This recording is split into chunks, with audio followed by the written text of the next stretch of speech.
Hola, buenos días.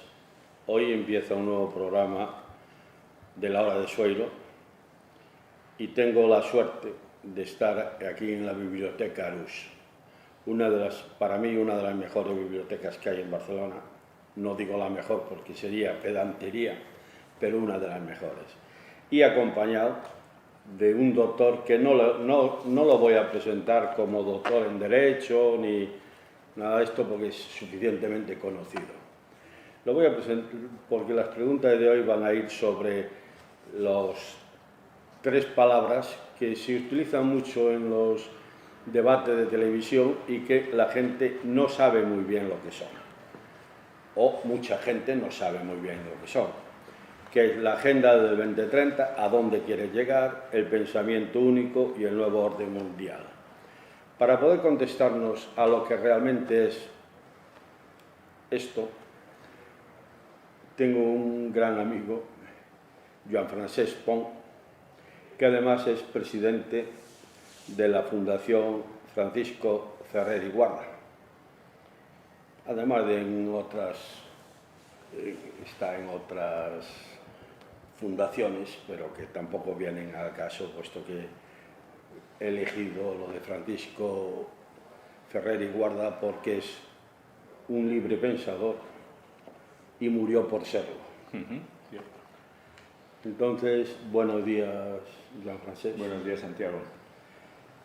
Bueno, ya en la introducción ya has oído las preguntas, por cual quieres empezar a explicarnos qué es.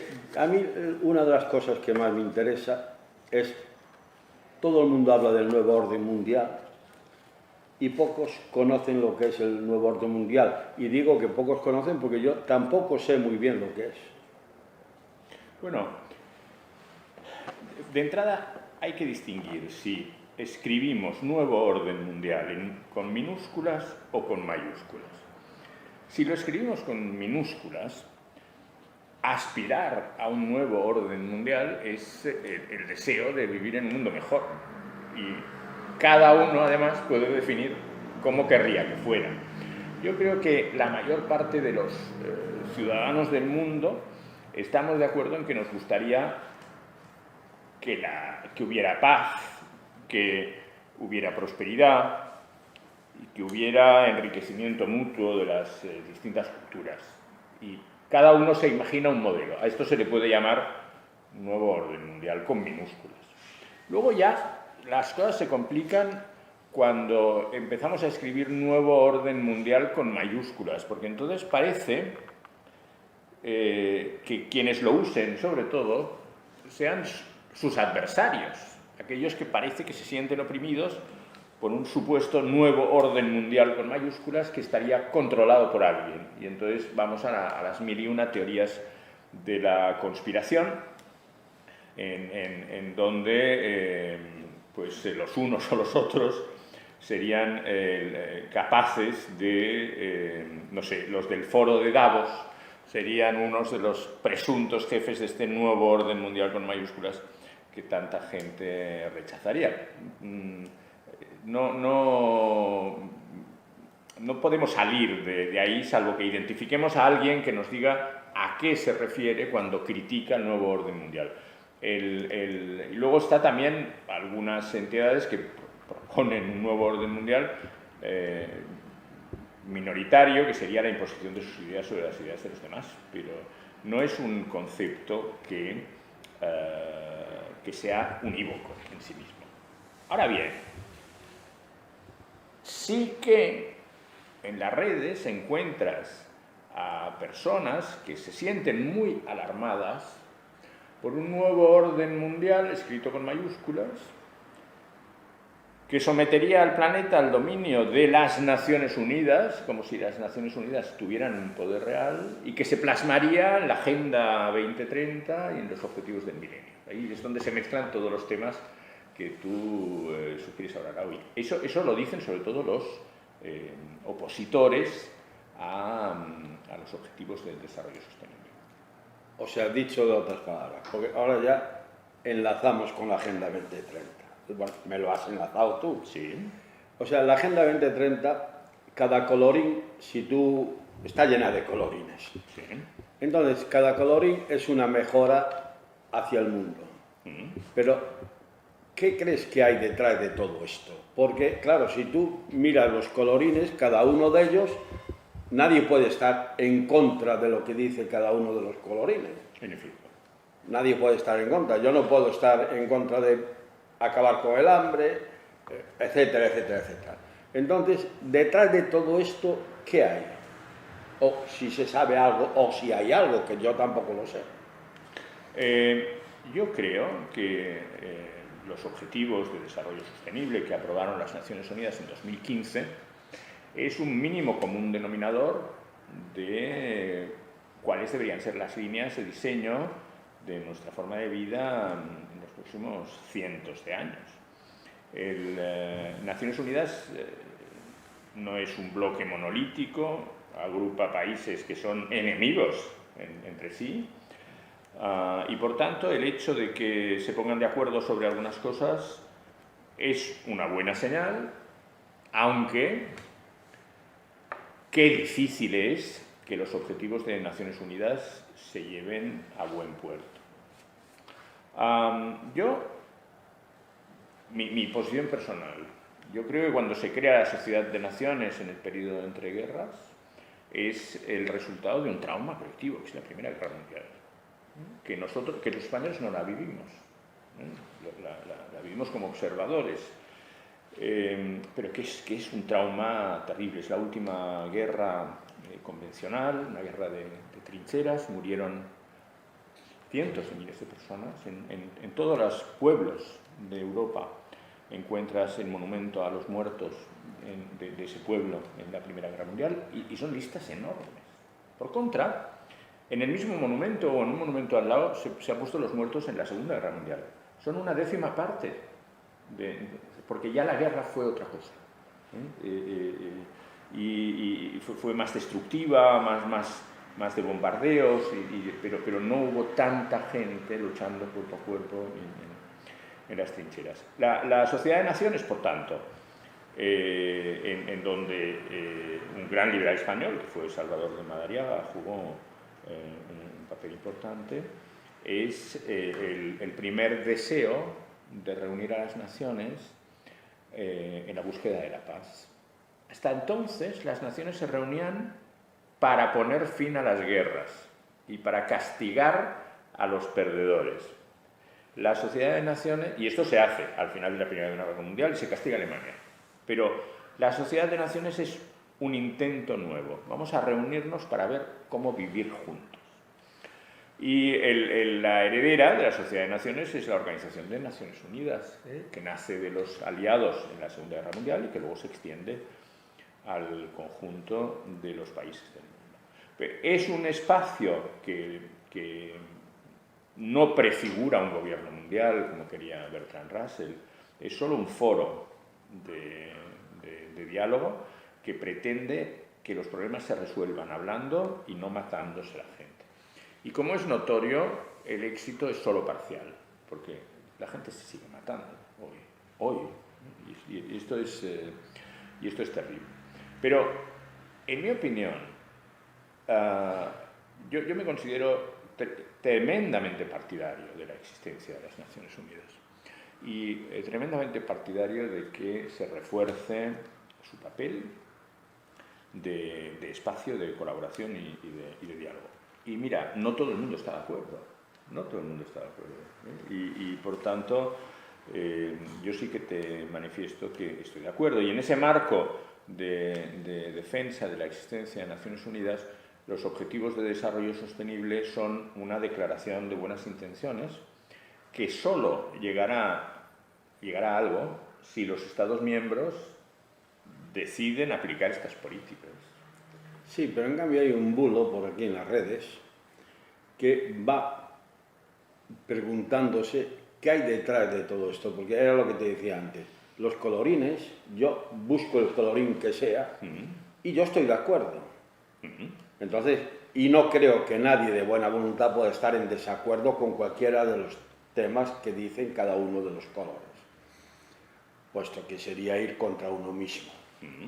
porque no hay un color que diga una cosa que no sea coherente. Pero en cambio la gente se cree que detrás de todo esto está la mano de un grupo de personas que no están realmente por este tipo de cosas, que están por otras cosas. Y entonces esta es la pregunta. ¿Tú crees que la ONU jugaría a otras cosas ocultas? Yo creo que no, vamos. Mira, déjame que te ponga un ejemplo. Hay algunos sectores tremendamente conservadores que sostienen que el feminismo es una hijuela del marxismo-leninismo concebida en el seno diabólico de las Naciones Unidas. Bueno, hay gente que tiene esta teoría. A mí me parece una barbaridad, ¿sabes? También, perdón. Pero las redes están llenas de este tipo de teorías. Los que sostienen esto también se oponen luego a la legislación que trata de proteger a las mujeres de la violencia. Bueno, es que qué chocante es y qué sorprendente ver cómo todos los días mueren mujeres a manos de sus parejas. Entonces, esto hay gente que no le gusta que se diga. Y mira, sinceramente a mí no me produce ningún placer, pero es la estadística. Sí. Y como jurista pienso que hemos de ponerle remedio. Remedio desde el derecho y la equidad, no desde la condena del otro género. Va a decir, pues unos son los buenos y otros son los malos. No. Pero cuando se comete un crimen hay que castigarlo y sobre todo hay que evitarlo. Y por tanto, que exista una cosa de la semana pasada, un WhatsApp de la policía en donde especializado en violencia contra las mujeres, pues me parece una solución inteligente. Y sin embargo, Santiago, encontraríamos gente que sostendría que esto es una tontería, que este problema no existe. Hay demasiados problemas en el mundo que una parte quiere ignorar. El que dice que este problema no existe es que está ciego. Vamos, claro.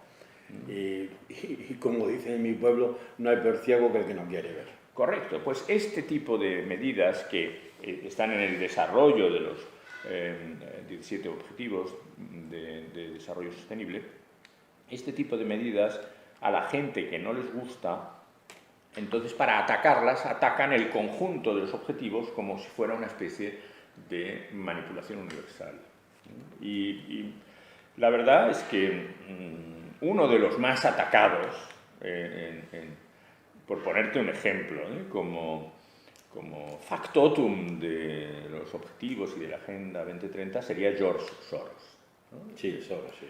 Bueno, pues Soros es un personaje de origen húngaro que ha visto como el gobierno húngaro le cerraba una universidad privada en su país. Por tanto, yo tengo simpatía por Soros y antipatía por el gobierno de Orbán, que le ha obligado a abandonar esta labor filantrópica en su país. Otra cosa es que cuando gente que tiene mucho dinero hace algo por los demás, tenemos una cierta especialidad en criticarles.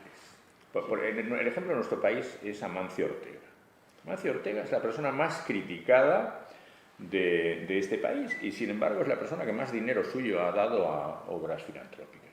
Pues yo creo que don Amancio es un respetable ciudadano y que si volviera a funcionar el Panteón de Españoles Ilustres debería estar allí, ¿sabes?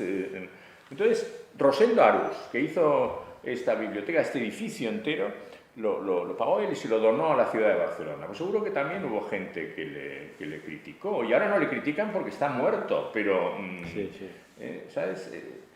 Hemos de racionalizar las cosas y ser capaces de agradecer las cosas que son positivas. Los objetivos de desarrollo sostenible son positivos y no generan una visión del mundo opresiva que limite la vida de los unos y los someta a los otros. Me gustaría hacer una pincelada de cómo lo veo yo. el objetivo del planeta debería ser vivir juntos. 7.500 millones de personas, ¿sí? Y creciendo, se dice rápido, en un espacio limitado.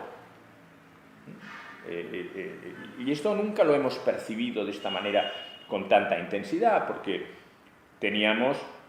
pudimos descubrir América y que muchos europeos fueran allí, pudimos distribuir a la población por el globo, hicimos cosas bien y cosas mal, pero no se nos estaba acabando el espacio. Ahora sí, y cuando digo ahora, dentro de 100 años o de 200 años. Por tanto, mi idea, un poco soñadora, es: tenemos que descubrir América, y eso es encontrar otros planetas en los que podamos vivir.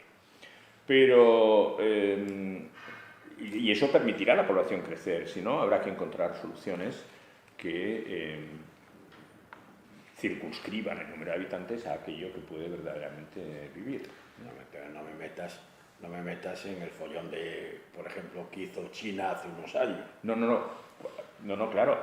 Pero es que fíjate, todos los que se han metido en soluciones a este problema han hecho barbaridades.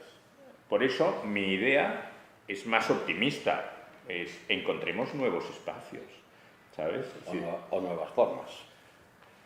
Sí, o nuevas formas de vida para poder ser muchos más y que el planeta sobreviva como tal. Y eso es lo que pretenden los Objetivos de Desarrollo Sostenible. Es decir, ¿cómo garantizar la vida de las próximas generaciones? Entonces, a la hora de pensar cómo garantizar las formas de vida de las nuevas generaciones, hay dos grandes opciones. La cosmopolita o global, que dice: todos somos ciudadanos del mundo, vamos a encontrar una solución para todos. Y la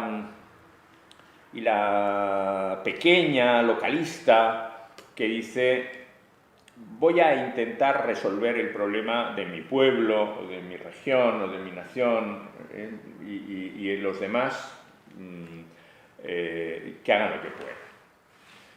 Ya, en mi opinión, ya no existe la salvación individual. La salvación ha de ser colectiva. Y esa visión cosmopolita y global tiene partidarios y detractores. Y algunos detractores, por ejemplo, ahora se han visto en el asunto del COVID, diciendo: ¿no? El COVID no existe, es una trampa global para someternos. Bueno, en fin, yo lo he pasado y estuve 15 días en hospital y no se lo deseo a nadie. Entonces, a mí no me pueden explicar que no existe y que esto es una manipulación de George Soros, ¿no? Por tanto, yo soy partidario de lo que hemos hecho, que cuantos más laboratorios mejor, inventen vacunas y ponérselas a la gente, ¿sabes? No, a ver, siempre encontrarás, puesto que la raza humana somos así, siempre encontrarás aquellos que dicen: en la tierra de los ciegos, el de un solo ojo es rey. Entonces, ese reyezuelo nunca va a querer una globalización. Nunca, porque es rey en su propio terreno. O sea, lo que en Galicia decimos los gallos de los gallineros. En un gallinero, el gallo de un gallinero nunca quiere perder su estatus. Y entonces, claro, no puede juntar dos gallineros, pues, o sea, la globalización es muy difícil por ser raza humana. La propia raza humana nos da este gen, digamos. Ya, pero precisamente porque es muy difícil, mi propuesta es que la globalización se vertebre en la distinción entre un núcleo y un halo. El núcleo sería aquel conjunto de valores que podemos compartir todos. Y el halo sería el conjunto de nuestras diferencias, llamadas a convivir pacíficamente entre sí. El núcleo sería la destilación de lo mejor del halo, proceda de donde proceda. Y no tiene que ser muy grande, porque tiene que ser compartido. Si somos capaces de ponernos de acuerdo en el núcleo, en los valores compartidos, entonces las posibilidades de convivencia, de las divergencias, de las diferencias en el halo crecen exponencialmente. No, es que es así. Y en mi opinión, la Agenda 2030 trata de ser una guía, una sugerencia, un borrador de núcleo. Sí, que no hay nada oculto. Claro que no. No hay nada oculto. O sea, queda claro de que la Agenda 2030 no tiene ninguna cosa oculta. Es lo que hay y lo que ve. Mira, a mí me invitaron hace poco a dar una charla sobre el objetivo de educación y hablé sobre la última línea del objetivo de educación habla de hacer accesible a todo el mundo la formación a lo largo de toda la vida. Pues entonces yo expliqué cómo veía la formación a lo largo de toda la vida, mi experiencia en el Instituto de Formación a lo largo de toda la vida de la Universidad de Barcelona, las dificultades, las ventajas, los límites, las posibilidades, ¿sabes? Hasta la valoración de una experiencia muy positiva, las aulas que para los seniors tienen todas las universidades públicas españolas, que son su programa de más éxito. Mi madre tiene 88 años, va a clase los lunes y los miércoles, y opinan y dialogan. Esto era imposible antes, primero porque no vivíamos tanto tiempo y segundo porque se pensaba que ya a partir de una edad lo que no supieras ya no hacía podía falta. ser. Bueno, pues No. está muy bien que se piense que el conjunto del planeta va a facilitar a la gente, en la medida de lo posible en cada país, la formación a lo largo de toda la vida. Pero las soluciones que yo di pueden ser distintas a las que dieras tú o a las que diera un experto en Inglaterra. El marco no condiciona el contenido. No, bueno, tu madre es un poco especial. Yo no la conozco, pero quien la conoce es mi esposa y dice que es una persona un poco especial, maravillosa y que con ansias de saber. Es cierto. Bien, pero no todo el mundo es tu madre. No, claro que no, pero que como programas de actuación pongamos al alcance de todo el mundo programas de formación en los distintos momentos de la vida, es un objetivo que puede formar parte del núcleo de las políticas públicas a nivel mundial, ¿sabes? Lo ponía como un ejemplo de que los objetivos de desarrollo sostenible, que es un nombre que me gusta más de lo de objetivos del milenio, que lo de objetivos del milenio suena como más mágico, pero que es mi nuevo contenido. Que existan estos objetivos es bueno si además sirven para que desde las administraciones locales a las entidades supranacionales orienten sus políticas en un sentido de servicio a los ciudadanos.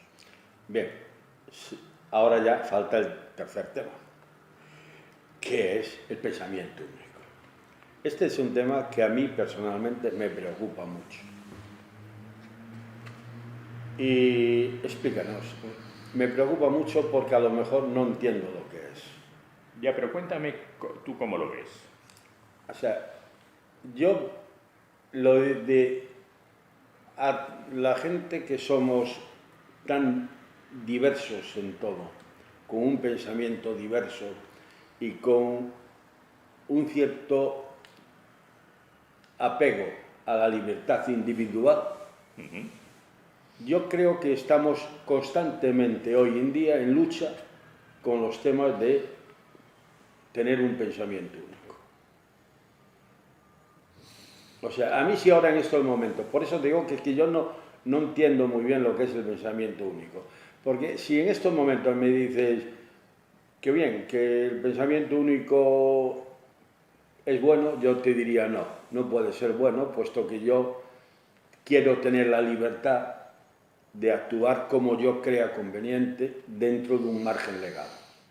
Entonces, eso va en contra de un pensamiento único. Ya, pero eso que tú dices es una aspiración absolutamente sensata. Yo quiero ser libre y actuar como crea conveniente dentro de un marco legal de convivencia entre todos. Esa es la forma. El pensamiento único hay que distinguir también entre las situaciones que en la historia han generado un pensamiento único, que siempre han sido situaciones totalitarias, y las tentaciones que en muchos países existen hoy de desarrollar un pensamiento único propio para el mantenimiento del poder de quienes lo ocupan. El pensamiento único, en sus manifestaciones más extremas, lo vimos en la Alemania nazi y en la Unión Soviética de Stalin. En ambos sitios había una sola forma de pensar, desde si te podía gustar o no un cuadro, hasta tu forma de relación familiar, hasta las personas con las que podías contraer matrimonio. No, convivir simplemente. Pues había un pensamiento sobre esto y por tanto todo se tenía que adecuar a unas líneas de actuación que unos pocos pensaban para todos y además las imponían por la fuerza de las armas.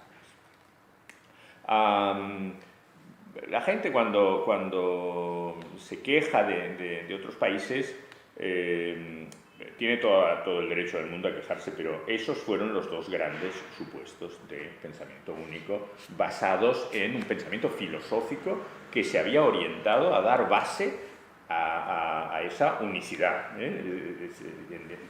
Todo lo demás que ha ocurrido, bueno, salvo la China de Mao, en la época de la Revolución Cultural, todo lo demás que ha ocurrido ha sido menos grave. Porque el tema está en que la asociación entre filosofía y pensamiento único es mortal, porque requiere la aniquilación del disidente.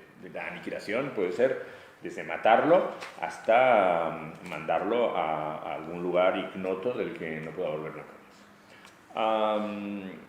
El pensamiento único hoy aparece bajo manifestaciones más sofisticadas, ¿no? Por ejemplo, aquellas en las que quien disiente del pensamiento dominante es condenado al ostracismo.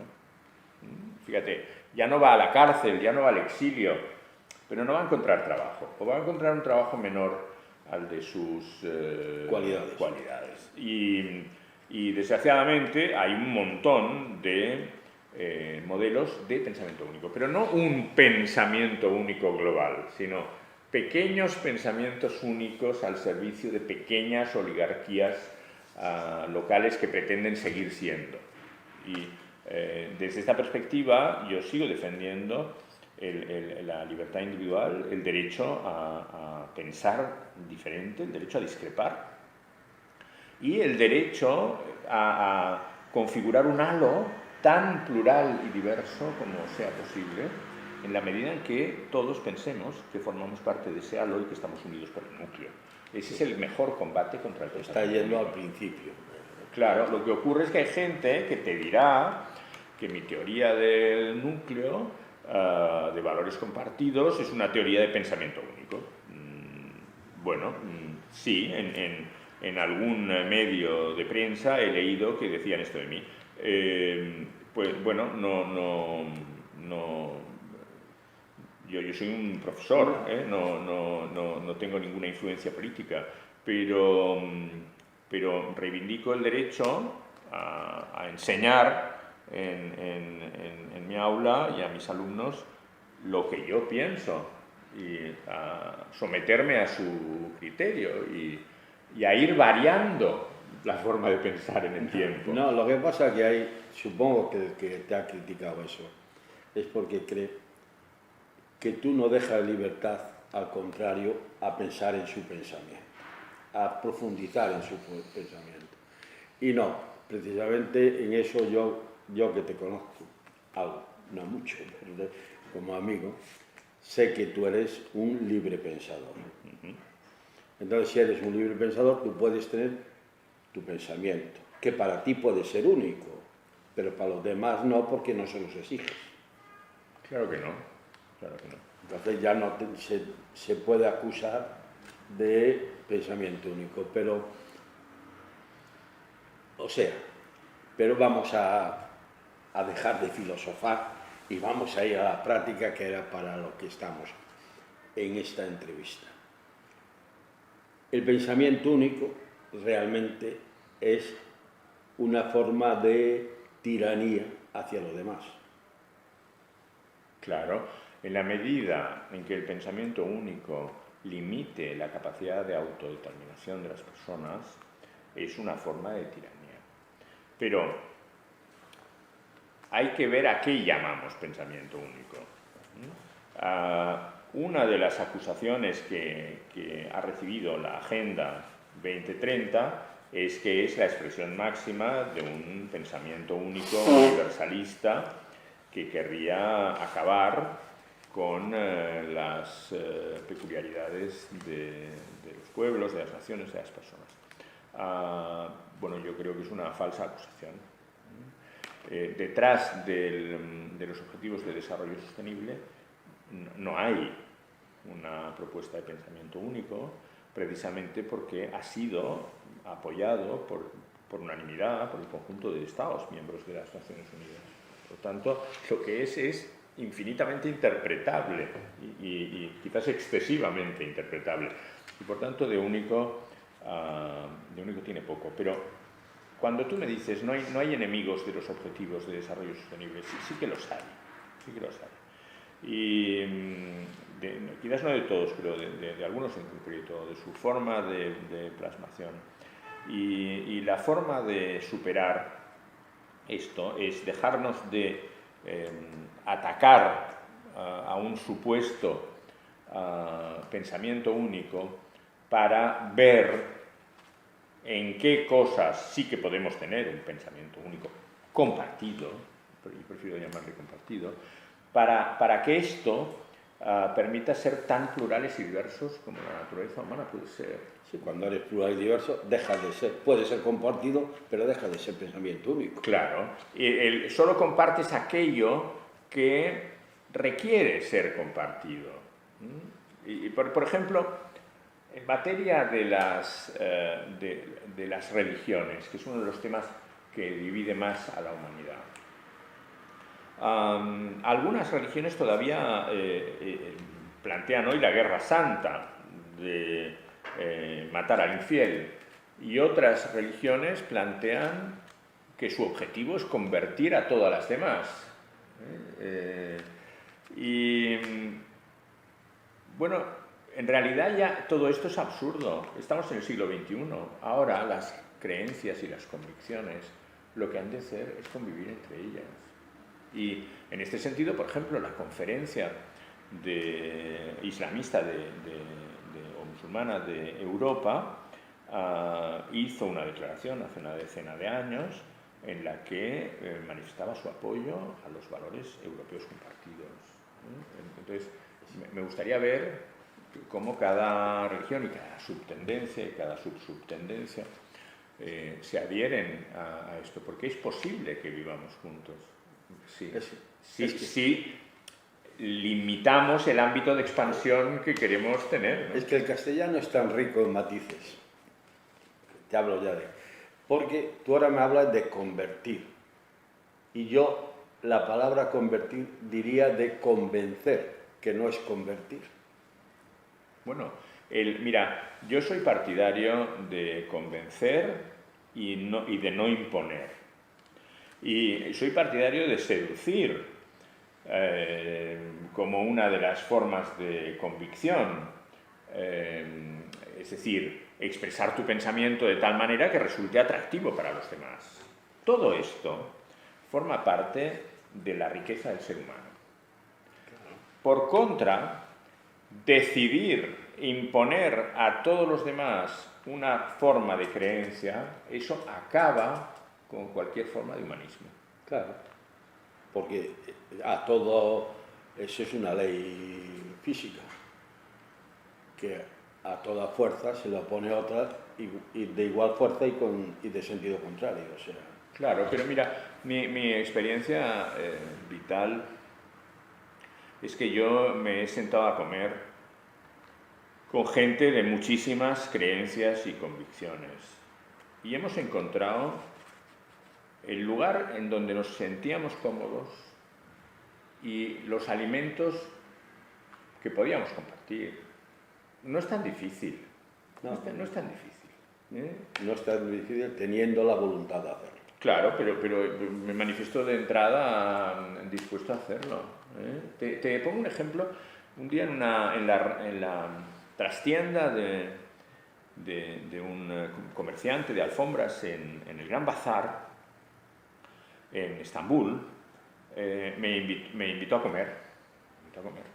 Y trajo para comer, no sé, algo en una bandeja que yo no tenía ni idea de lo que era, pero que si me ponía a pensar, pues podía ser cualquier cosa y acto seguido desmayarme. No podía decirle que no. ¿Qué es lo que hice? Pues comer un poco, educadamente, y lo suficiente para que no se sintiera herido. Oye, hay que ser capaces de comer ese poco. De comer ese poco. Esta es la idea. Hay que ser capaz de comer. Que en eso estamos, creo que todos estamos en el fondo, salvo los que tienen esas ansias de poder locas. Bien, me parece que el tiempo se nos ha acabado. Entonces, contigo se pasa el tiempo enseguida. Gracias, Santiago. Pero los 3 temas que tú querías tratar y que me preocuparon un poco cuando me lo dijiste, creo que han salido y que hemos podido intercambiar. Han salido, pero bueno, habría que profundizar más para que estos señores que se dedican a hablar de estos temas y sueltan estas palabras por la televisión en los debates suyos, no nos lleven a tanto engaño. Vamos a ser un poco realistas. Si tú te sientas a escuchar algunos debates, ves que hablan temas que los que escuchamos esos debates muchas veces no los entendemos bien, porque ellos mismos no lo entienden bien o lo están usando mal. Y además estamos un poco rodeados y amenazados de las fake news, que hacen mucho más difícil leer la prensa o seguir la televisión, porque si ya el mundo es complicado y le añadimos inventos, entonces no sabremos. Antes de despedirnos, yo le pediría a Joan Francesc que nos explique un poquito el tema de la maravillosa biblioteca que estamos aposentados en estos momentos.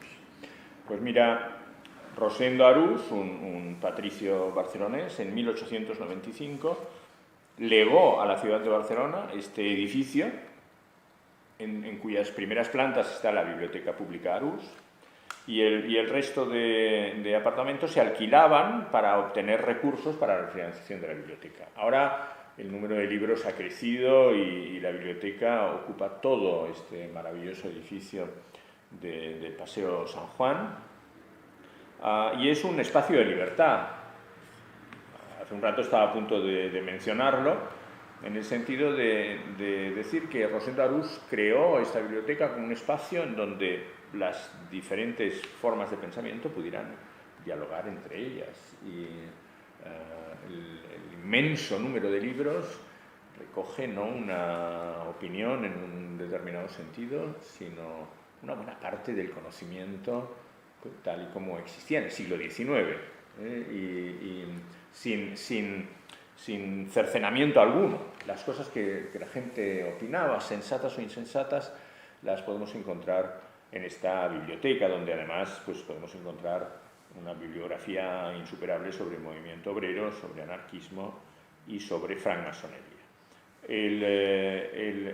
La biblioteca ha sobrevivido a más de 125 años de historia como un espacio de conocimiento y de sabiduría, como un espacio que además en 2016 o 2014 obtuvo el certificado de calidad ambiental y que es renovado todos los años por la Generalitat de Cataluña. Esto también es una muestra de cómo una institución antigua se adapta a los nuevos tiempos, sin que esto sea ninguna contradicción con el pensamiento originario de Arús, que ya era un hombre que quería que su paso por el mundo hubiera servido para hacerlo un poco mejor y que quiso dedicar una parte de su fortuna a que en el futuro pues, la gente tuviera un espacio donde estudiar, donde consultar, donde leer y la verdad es que una institución privada con un patronato público-privado que haya vivido y que ahora se esté desarrollando como lo está haciendo es casi un milagro, y hemos de congratularnos de tenerlo en nuestra ciudad. Con esto del COVID-19 le dieron hace poquito un premio, ¿no? Sí, por las medidas de prevención adoptadas. O sea que es un espacio público premiado por las medidas adoptadas de prevención. Por lo tanto, invito, sugiero, o lo que queráis, que venir a admirar esta biblioteca. Gracias. Pues suscribo plenamente tu consejo. Gracias. Estamos en la Biblioteca Pública Arús de Barcelona y este señor que vemos es Rosend Arús i Arderiu, que fue un filántropo del siglo XIX que dejó dicho que a su muerte que quería que el piso donde él vivía fuera una biblioteca para el pueblo de Barcelona. Este armario pertenecía a la vivienda particular de Rosend Arús y en él hay una placa que indica que cuanta más ilustración tiene un pueblo, más lejos estará del absolutismo. Esto es el motivo por el cual él decide hacer una biblioteca de temática general y dirigida al pueblo de Barcelona. La Estatua de la Libertad está en la biblioteca desde sus inicios como símbolo de la entrada a un santuario del conocimiento a través del cual se consigue la libertad de las personas. Estamos en la sala de lectura y en ella podemos observar que en las paredes hay todo de nombres y algunas representaciones de los retratos de personas relacionadas con la cultura del momento, muy variados. Podemos encontrar desde Mahoma, Petrarca, Balkimi. Estamos en la sala de lectura y en ella veremos que encima de las estanterías todo de retratos y nombres de las personas relacionadas con la cultura del momento. Del momento quiero decir el momento en que se abrió la biblioteca al público. En ellos podemos encontrar gente vinculada a la literatura, a la pintura, a las artes, al mundo científico, etc. Destacaría también el nombre, por ejemplo, de Darwin como símbolo del progreso que tiene la biblioteca. La biblioteca se inauguró en 1895 y el año pasado celebramos el 125 aniversario de su inauguración. Hoy en día es una biblioteca especializada en historia social y cultura del siglo XIX e inicios del XX, con unas colecciones destacadas que serían movimiento obrero, masonería y en los últimos años tenemos una colección muy importante del personaje Sherlock Holmes.